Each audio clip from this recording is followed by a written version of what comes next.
खुलुमबाय दिनै मोनाबिलिनि खौरांफोरा जाबाय गिबि खौराङाव दङ दुलाराय बर' हारिमु आफादनि दिनै 34थि गायसनथाइ सान।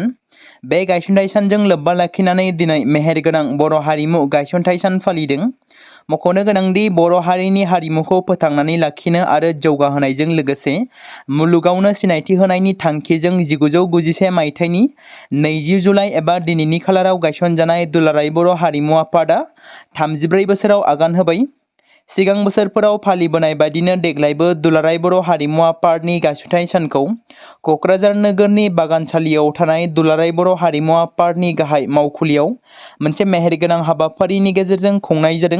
दिनै गायसनथाइ सान फालिनायनि गिबि हाबाफारि बादियै फुंबिलि समाव आफादनि गोथार फिरफिलाखौ बिरहोयो दुलाराय बर' हारिमु आफादनि आफादगिरि भिजुएल नेलसन दैमारि बिथाङा। मुंख्लंफोरनो बिबार बावजेनो दुलाराय बर' हारिमु आफादनि बोसोनगिरि रजनी सोरगियारि बिथांजोआ। हाबाफारियावनो बाहागो लानाय हारिमु आफादनि गासै बिबानगिरि हारिमुगिरिफोरा फारि फारि मुंख्लंफोरनो बिबार बावखांनायनि उनाव गायसनथाइ सान फालिनायजों लोब्बा लाखिनानै मोनसे सावरायमेलबो लानाय जायो।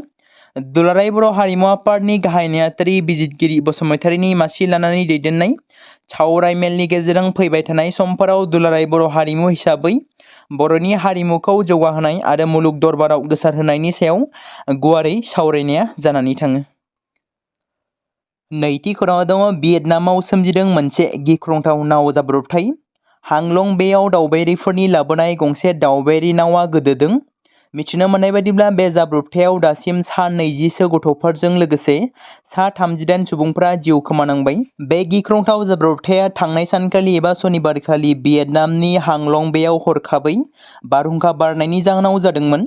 दावबायारि नावआ गोख्रों बारनि जाहोनाव गोदोदोंमोन, जेराव सा 50निबो बांसिन दावबायारिफोरजों लोगोसे सा 5 हानजानि सोद्रोमाफोर दंमोन। दासिम सा 11 सुबुंफोरखौ गोथाङै रैखा खालामनो हादों होनना सुलुङाव फोरमायदों। रैखाथि हान्जाफ्रा गावसोरनि खामानिखौ दासिमबो मावगासिनो।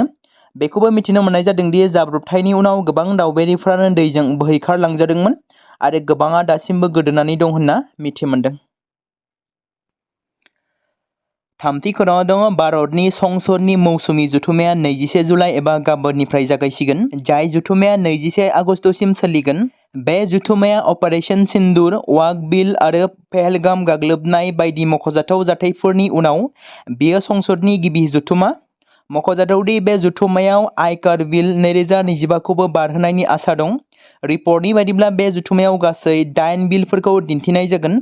बेजों लोगोसे मणिपुराव आथिखालाव सोलिबाय थानाय हादोरगिरि खुंथायखौ फोलावनायनि थांखिखौबो जथुम्मानि समाव गथायनो हागौ। संसदनि बे मौसुमि जथुम्माया 21 आगस्तसिम गासै 21 सान सोलिगोन। ब्रैथि खौराङाव दङ चाइनाया तिब्बताव मुलुगनि बयनिख्रुइबो देरसिन बान्दो मावथांखि जागायदों, जाय सा सानजा सुबुं अनजिमानि जिउ राहानि थाखाय मोनसे गिख्रंथाव खैफोद सोमजिहोगोन।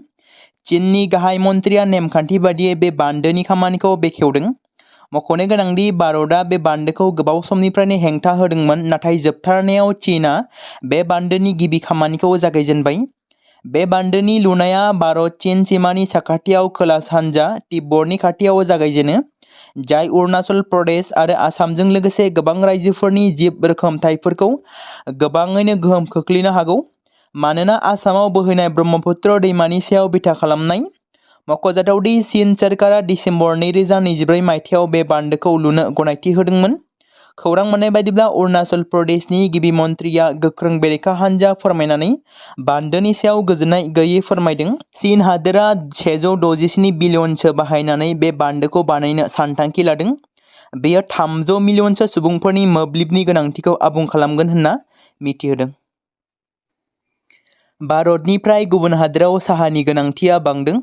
बावैसो सोरखारनि मोनसे रिपर्टनि बायदिब्ला 2024 आरो 2025 रांखान्थियारि बोसोराव भारतनिफ्राय साहा दैथायहरनाया 2.85% बांनो थांदों। हादोरनिफ्राय साहा दैथायहरनाया 250.73 मिलियन किल'ग्रामसिम बांनानै 257.88 मिलियन किल'ग्राम जादों। साहा बर्डनि गोदानसिन फोरमायथिनि बायदिब्ला 2024 आरो 2025 रांखान्थियारि बोसोराव सा भारतनिफ्राय दैथायहरनाय बिबाङा 161.20 मिलियन किल'ग्रामसिम सहैनो हागौ होनना साननाय जादोंमोन, जाय 2023 आरो 2024 रांखान्थियारि बोसोराव 149.5 मिलियन किल'ग्रामनि रुजुनायाव 8.15% बांदों।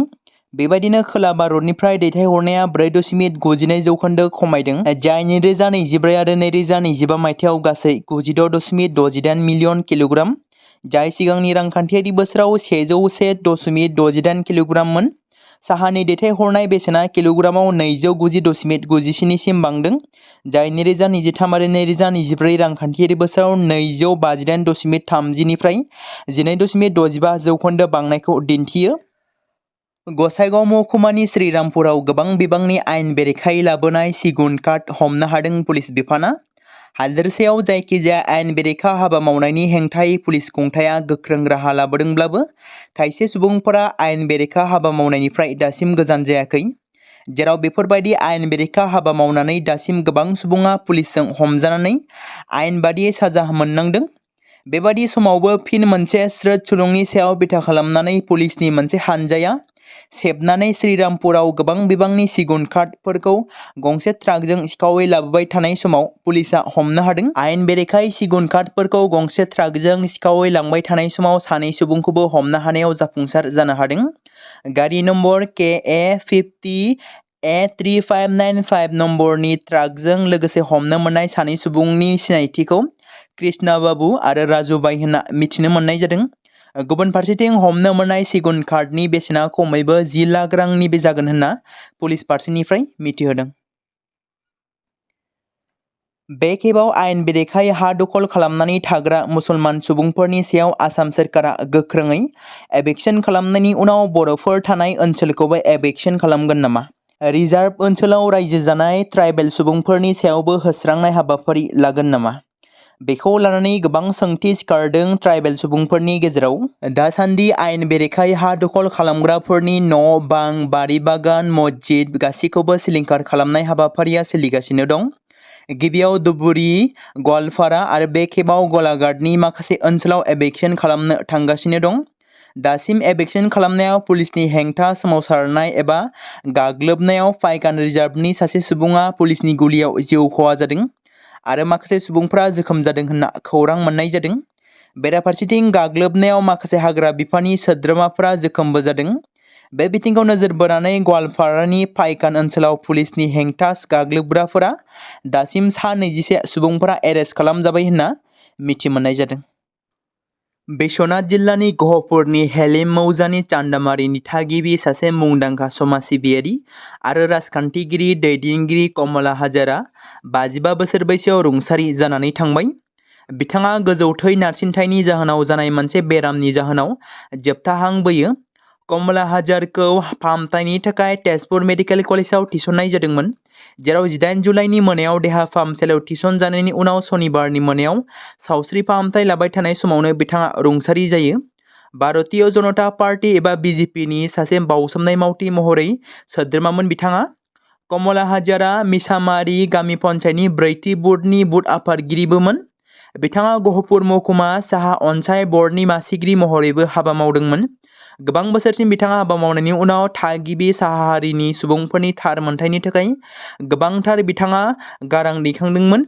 बिथांनि अबथिरा रुंसारि जानायनि थाखाय गासै गहपुराव गोथौयै दुखु मोननाय फोरमायनायजों लोगोसे गावनि थैनायनि समाव बिथाङा गावनि बिसि, सासे फिसाज्ला आरो सासे फिसाजोखौबो अरायनि थाखाय नागारलाङो। बे समाव मोनसे गोनां फोसावथाय बर' सावथुन नायनानै मोजां मोनग्रा गासै बर' रायजो राजाफोरनि गेजेराव लानानै फैदों मोनसे बर'नि OTT प्लेटफर्म गोनां, जाय प्लेटफर्मनि गेजेरजों नोंथांमोना बर'नि गोदान गोजाम सावथुनफोरखौ नुनो मोनगोन। थांनाय माखासे बोसोर सिगां बर'नि गेजेराव लानानै फैनाय निउबो एप बायदिनो फिन आरोबाव लानानै फैदों बर' रायजो राजाफोरनि थाखाय। बे बाथ्राखौ मख'नाया गोनांदि 2025 मायथाइनि जानुवारि दानाव ओंखारनाय आंगो स्ट्रिम मुंनि मोनसे OTT प्लेटफर्म गोनां निउबो एपनि गेजेरजों नोंथांमोना गोबांथार बर'नि सावथुनफोर जेरै ट्रेजेडि, रमान्टिक, एक्सन आरो कमेडिजों बुंफबनाय सावथुनफोरखौ नुनो मोनगोन। जेरै सनानि नखर, थांखि गैयै समाज, अनसुला आफा, हिर', बिमा बायदि बाजै, अर, थैसाम, वान्टेड, संदान आरो रं नाम्बार बायदि सावथुनफोरा मख'जाथाव। बेफोर सावथुनफोरखौ नायनो थाखाय नोंथांमोना गिबियावनो आंगो स्ट्रिम एपखौ गाव गावनि मबाइलाव थानाय प्ले स्ट'रनिफ्राय डाउनल'ड खालामनानै लोगोसे इनस्टल खालामनानै गावनि मबाइल नाम्बारजों लग इन खालामनानै लाग्रोनांगोन। बेनि उनाव नोंथांमोना गोबांथार नुनो मोनै सावथुनफोरखौ गुगोल पे, फन पे आरो पेटिएमजों रं नाम्बार सावथुनखौ नायनो थाखाय 60 रां आरो संदान सावथुनखौ नायनो थाखाय 80 रां, वान्टेड सावथुनखौ नायनो थाखाय 60 रां, थैसाम सावथुनखौ नायनो थाखाय 60 रां बेबायदिनो गोबांथार नुनो मोनै सावथुनफोरखौ नायनो थाखाय सुबिदा खालामनानै होदों आंगो स्ट्रिम प्लेटफर्मा। फिन नोंथांमोननि गेजेराव फोरमायबावनो लादों बर' सावथुन नायनानै मोजां मोनग्रा गासै बर' रायजो राजाफोरनि गेजेराव लानानै फैदों मोनसे बर'नि OTT प्लेटफर्म गोनां, जाय प्लेटफर्मनि गेजेरजों नोंथांमोना बर'नि नुनो मोनै सावथुनफोर जेराव गोदान गोजाम सावथुनफोरखौ नुनो मोनगोन।